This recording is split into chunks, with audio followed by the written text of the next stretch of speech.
Bonjour les amis, je m'appelle Gabrielle. Je vous présente aujourd'hui ma passion, les animaux exotiques, en outre les reptiles, les amphibiens, les insectes, etc. Donc le sujet de la vidéo aujourd'hui sera les dendrobates. Dans la nature, alors, normalement, elles sont toxiques, même mortelles pour certaines espèces.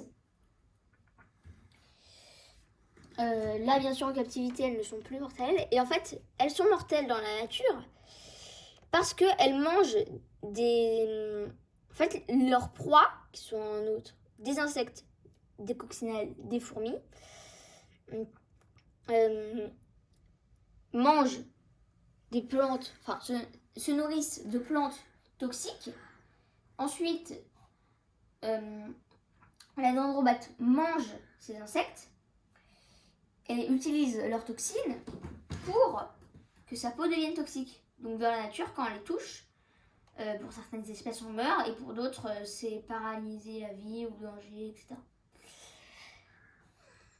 Alors, pour l'alimentation en captivité, elles se nourrissent de petits insectes et de petits crustacés comme les cloportes. Pour les insectes, c'est généralement des petites mouches et des micro-grillons, etc. Pour l'élever, c'est simple.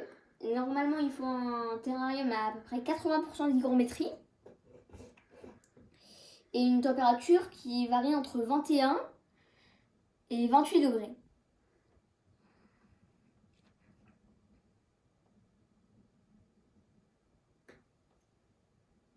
Alors, j'en ai deux dans mon terrarium, un mâle et une femelle. Comment les reconnaître? C'est simple. Les femelles sont plus grosses que les mâles. Le mâle, je ne pourrais pas vous le montrer malheureusement. Par contre, la femelle, elle est juste là. Et pour la reproduction, c'est assez drôle. Oula. C'est assez drôle. C'est assez drôle parce que le père, quand les œufs ont éclos, le père va porter les têtards dans un trou d'eau.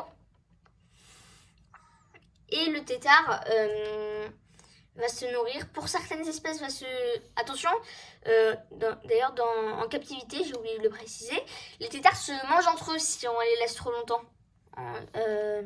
Ou si on ne les nourrit pas assez. Et donc, ensuite, bientôt, je vais avoir un distributeur de drosophiles par là ou par là, je ne sais plus.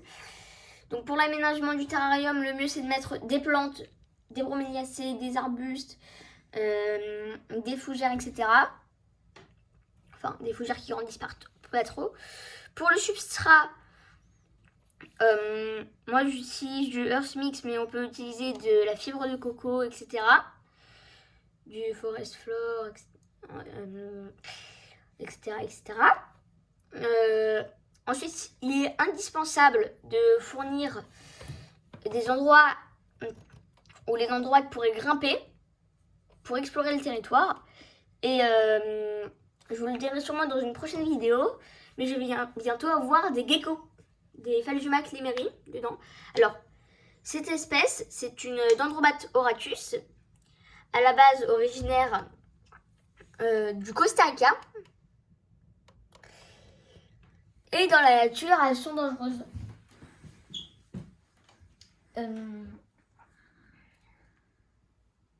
Ah oui, il faut aussi que le sol soit bien humide. Donc j'ai mis de la seigne.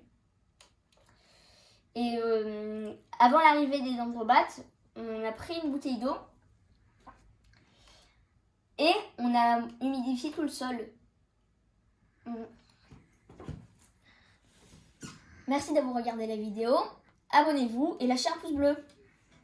Au revoir.